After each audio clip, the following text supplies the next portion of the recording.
ये जो वजाहत खान है जिसने इस पे एफआईआर किया, आज वो भाग गया है, पुलिस उसे पीछा कर रही है।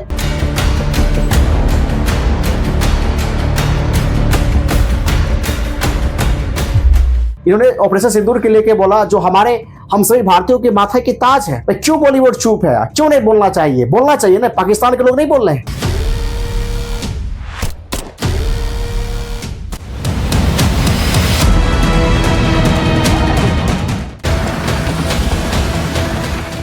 हेलो दोस्तों, वेलकम टू ये स्टडी। रिसेंटली बंगाल से एक ऐसा पुलिस केस सामने आया है जो आज के समय पूरे भारत देश में एक चर्चा का विषय बन चुका है। आपके मन में जिज्ञासा होगा आखिर ये कौन सा पुलिस केसेज है और क्या है पूरा मामला, तो आइए समझते हैं। सबसे पहले आप देखेंगे इस पे दर्जनों आर्टिकल्स जो है दोस्तों इस पे पब्लिश हुआ है। जैसा कि आप यहाँ पे देख सकते हैं कि इस पे दर्जनों आर्टिकल्स जो है यहाँ पब्लिश किया गया है कि शर्मिष्ठा पनोली जेल्ड, शर्मिष्ठा पनोली जो है वो पुलिस अरेस्ट कर लिया। बहुत सारे जो है आर्टिकल्स जो है इस पे दर्जनों आर्टिकल्स जो है पब्लिश किया गया है। हम पूरे मामला को समझते हैं। जैसा कि यहाँ पे देख सकते हैं आप, यहाँ पे ये है शर्मिष्ठा पनोली। इसका उम्र है दोस्तों 22 वर्ष से और ये एक सोशल मीडिया इन्फ्लुएंसर है, यानी कि ये सोशल मीडिया पे हम लोगों के जैसा ही वीडियोस बनाते हैं और काम करते हैं। और ये रहने वाले कहाँ के हैं? कोलकाता के आनंदपुर में। और अभी ये दिल्ली में, नोएडा में आके जो है इन लॉ की पढ़ाई कर रहे हैं। अभी ये क्या कर रहे हैं जी? लॉ की पढ़ाई कर रहे हैं। दोस्तों बात ये है कि आपको पता है कि कुछ समय पहले ही की बात है कि हमारे देश में एक ऐसा घिनौना अटैक पाकिस्तान के द्वारा किया गया था।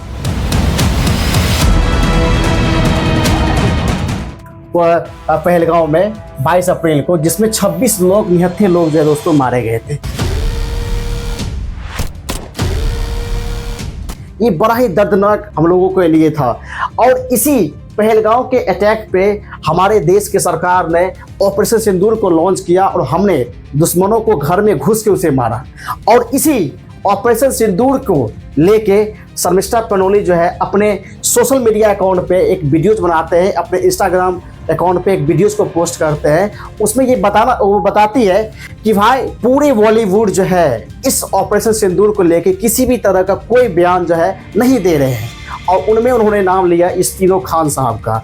और उस तीनों खान साहब के बारे में ही बताया गया कि भाई ये भी जो है चुप्पी साधे हुए हैं और किसी भी तरह का कोई बयान जो है इनके द्वारा नहीं दिया गया है, जो हमारे देश को जो है शर्म से झुका देने वाली बात है। और हमें जो है रियल हीरो की पहचान जो है इसी समय लगता है कि भाई कौन हमारे लिए खड़ा रहता है, कौन हमारे लिए रियल हीरो है।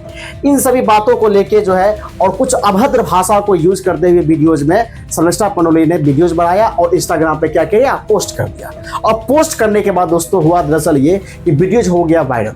अच्छा, वीडियोज वायरल हो जाता है तो तरह तरह के कॉमेंट्स जो है उन पे आना स्टार्ट हो जाता है। मारने की धमकी, रेप करने की धमकी, शर्मिष्ठा पनोली को इस तरह की धमकियां जो है उनको आना स्टार्ट हो जाता है। तो शर्मिष्ठा पनोली बेकायदा सामने आके माफ़ी भी मांगते हैं और माफ़ी मांगने के बाद जो है वीडियोस को डिलीट भी कर देते हैं दोस्तों। यहाँ तक उन्होंने जो किया, उनको वो कमेंट में उनको सब चीज़ मिल गया, उन्होंने माफ़ी भी मांगा और वीडियोस को डिलीट भी कर दिया। लेकिन दोस्तों दरअसल वहाँ के उसी जहाँ पे रहने वाली है शर्मिष्ठा पनोली, वहीं पर ये आदमी जिसका नाम है वजाहत खान, और यही वजाहत खान ने क्या किया, इनके ऊपर वहाँ के स्थानीय पुलिस स्टेशन में एफआईआर दर्ज कर दिया। और इन्होंने क्लेम किया कि इन्होंने अपने अभद्र भाषा की वजह से हिंसा फैलाने की बात की है हम समाज में, और साथ ही साथ धार्मिक चीज़ों को भी इन्होंने क्या किया, बदनाम किया शर्मिष्ठा पनोली ने। इसने एफआईआर के जरिए जो इस पे जो है एफआईआर कर दिया इन सभी तथ्यों के अनुसार। धार्मिक उल्लंघन और जो है अभद्र भाषा का यूज करना और सांप्रदायिकता हिंसा फैलाने के आरोप में इस पे क्या किया गई, एफआईआर दर्ज कर दिया ये वजाहत खान ने।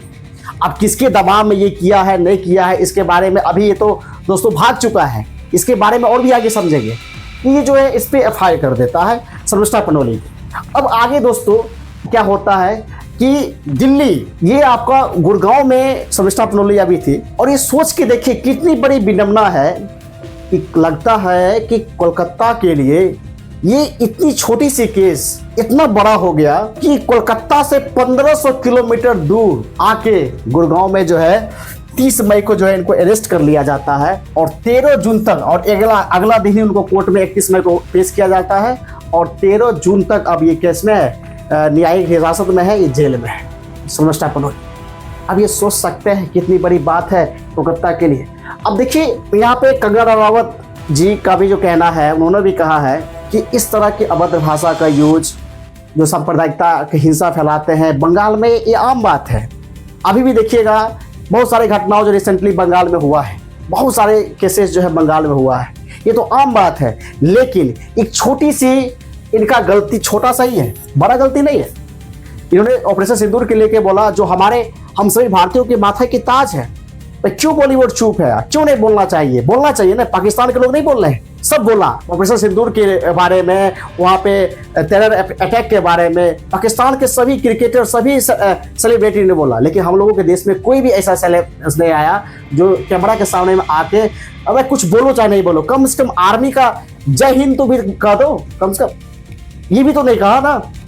तो ये सोचने वाली बात है। और इन्होंने कहा है बेकायदा कि ठीक है, उन्होंने गलती भी तो मान लिया, लेकिन बंगाल को नॉर्थ कोरिया ना बनाए और उस लड़की को यानी कि शर्मिष्ठा पनोली को, इनका जो बयान है कि जल्द से जल्द उनको रिहा कर दिया जाए। ठीक है, जो उन्होंने गलती किया, मानते ही गलती किया, उन्हें गलती का उन्हें सजा मिल गया। ठीक है, और इतना भी बड़ा गलती थोड़ी किया कि भाई 1500 किलोमीटर दूर जाके उसको जो अरेस्ट कर देना। बंगाल में ऐसा केसेस बहुत सारा होता है। और अभी का न्यूज दोस्तों ये है, ये जो वजाहत खान है जिसने इस पे एफआईआर किया, आज वो भाग गया है, पुलिस उसे पीछा कर रही है। अब देखिए पूरे मामला क्या है, क्यों भाग गया, क्या रीजन है इसके पीछे, ये तो मान लीजिए न्यूज अपडेटेड है, आता है, आएगा तो मैं आपके साथ जरूर साझा करूंगा। लेकिन फिलहाल बात यह है दोस्तों, ये क्या हो गया, ये भाग गया है। अब भागा है, भागता कौन है? जो गलती करता है। अब इसमें क्या मामला है तो बाद में पता चलेगा। लेकिन फिलहाल दोस्तों ये वजाहत खान जो है, ये क्या हो गया, भाग गया है और पुलिस इसे खोज रही है। और यहाँ पे असम के सीएम हेमंत बिस्व शर्मा जी भी कहते हैं कि भाई वो जो एफआईआर दर्ज करवाया है तुमने, अब भाग गया है, इसके लिए अगर बोला अगर बंगाल पुलिस उससे कुछ नहीं कर पाती है तो हम अपनी ओर से अपने पुलिस को भेजेंगे और उस आरोपी को क्या करेंगे, अरेस्ट करेंगे, जो बेबुनियाद जो है इस तरह के एफआईआर दर्ज करवा के किसी के दबाव की वजह से हो सकता है, किसी भी कोई भी रीजन हो सकता है दोस्तों, है ना। अब हम आगे देखिएगा, यहाँ पे बहुत सारे जो है बीजेपी के नेता जो है इन पे जो है टिप्पणी करना स्टार्ट कर दिए हैं। उनमें से एक है बंगाल बीजेपी अध्यक्ष है, ये प्रेसिडेंट है वहाँ के, सुकांता जी। इन्होंने पूरा आरोप लगाया कि भाई अभी बंगाल में सरकार है ममता बनर्जी का, टीएमसी का सरकार है, और टीएमसी के नेता ऐसे अभद्र भाषा का यूज बार बार करते हैं। चाहे सनातन धर्म की बात हो, चाहे हमारे क्या कहते हैं यहाँ पे कुंभ की बात हो, महाकुंभ की बात हो, इन सभी बातों पे बार बार जो है अभद्र भाषा की टिप्पणी करते हैं। तो इन्होंने आरोप लगाया, तो क्या बंगाल उस समय, बंगाल की सरकार उसमें सोई रहती है क्या कोई मामूली सी लड़की, साधारण सा आदमी अगर कुछ बोल देता है तो उसके ऊपर जो है बंगाल की पुलिस 1500 किलोमीटर दूर रातों रात जाकर अरेस्ट कर लेती है। लेकिन इतनी बड़ी विनम्रता वाली बात जो है खुद के नेता बोलते हैं तो उन पर किसी भी तरह का कोई आरोप नहीं लगता है, किसी भी तरह का कोई जो है एक्शन नहीं होता है। ये दोस्तों सोचने वाली बात है। हम लोग ये सोचते हैं कि ठीक है शर्मिष्ठा पनोली को आज अरेस्ट कर लिया, ये हुआ वो हुआ, ये तो बात सही है। देखिए सोचिए नहीं, इससे बड़ा जब क्राइम हो जाता है तो उस समय हमारी सरकार क्यों चुप रहती है, क्यों नहीं काम करती है, एक्शन क्यों नहीं लेती है। अब दोस्तों कुछ ही दिन का बात, कुछ दिन पहले का बात है, रिसेंटली क्या हुआ था, ये है अखिल गिरी और ये टीएमसी का नेता है और बंगाल सरकार में ये मंत्री है। और ये जो नेता है ना, ये कुछ दिन पहले हमारे राष्ट्रपति के ऊपर जो है, उनके लुक के ऊपर जो है अभद्र टिप्पणी करते हैं। तो क्या इस समय ममता बनर्जी सोई भी रहती है? किसी भी तरह का कोई बात नहीं, उस समय भी इनको एक्शन लेना चाहिए था ना। आज शर्मिष्ठा पनोली वो 1500 किलोमीटर दूर जाके, जो कि उन्होंने वीडियोस में जो भी कहा उन्होंने डिलीट भी किया, माफी भी मांगा, उसके बाद उन्होंने अरेस्ट कर लिया। तो क्या ये तो उनके नेता है ना, तो क्यों नहीं अरेस्ट कर रहे? ये तो इतनी बड़ी क्राइम कर दे कि हमारे राष्ट्रपति के ऊपर जो है इतने अभद्र टिप्पणी को कर दिए, ये तो बहुत बड़ा क्राइम हो गया ना। इस पर सरकार चुप है, ठीक है, ये तो आप समझ ही रहे हैं। और दोस्तों और इतनी बड़ी ये घटना है कि कुछ दिन पहले मुर्शिदाबाद में कितना बड़ा क्राइम हुआ था बंगाल में, क्या उस समय सरकार चुप थी? क्या क्यों नहीं एक्शन ली सरकार? और इसीलिए बीजेपी के कई सारे नेताओं ने कहा है ये सब की सब जो आज इस साधारण सी लड़की को प्रताड़ित किया जा रहा है, ये केवल और केवल राजनीतिक जो है, और इसके अलावा इसके पीछे कुछ चीज़ें नहीं है। आप ही सोच के देखिए ना, मान लीजिए हम भी कोई वीडियो बनाते हैं और कुछ निकल जाता है तो हमने वीडियो डिलीट करके मान लीजिए कि अपने माफ़ी भी मांग लेते हैं, उसके बाद भी हमें प्रताड़ित किया जाए तो कब तक आप सहिएगा? हम इस बंगाल सरकार से सवाल पूछना चाहते हैं कि मुर्शिदाबाद में जो घटना हुआ तो उसमें सरकार एक्शन क्यों नहीं ली? राष्ट्रपति के ऊपर जो इतना बड़ा टिप्पणी किया था ये अखिल गिरी, इस पे आपने चर्चा क्यों नहीं किया, इस पे एक्शन आपने क्यों नहीं लिया। ऐसे कई सारे घटना है टीएमसी के नेता के ऊपर जो महाकुंभ के बारे में, सनातन धर्म के बारे में अभद्र टिप्पणी करते हैं, तो क्या सरकार उसमें कहाँ चुप रहती है। ये सब के सब दोस्तों एक राजनीतिक है और इसके अलावा कुछ नहीं है, ठीक है। और फिलहाल अभी की बात यह है दोस्तों, शर्मिष्ठा के जो वकील हैं उन्होंने पूरा कर दिया है कि 13 दिन तक शर्मिष्ठा जो है जेल में है और 13 दिन से पहले जो है उनको जेल में से निकालने की जो है अपनी आस्था को व्यक्त किया है। आई होप वो निकल जाए, ठीक है।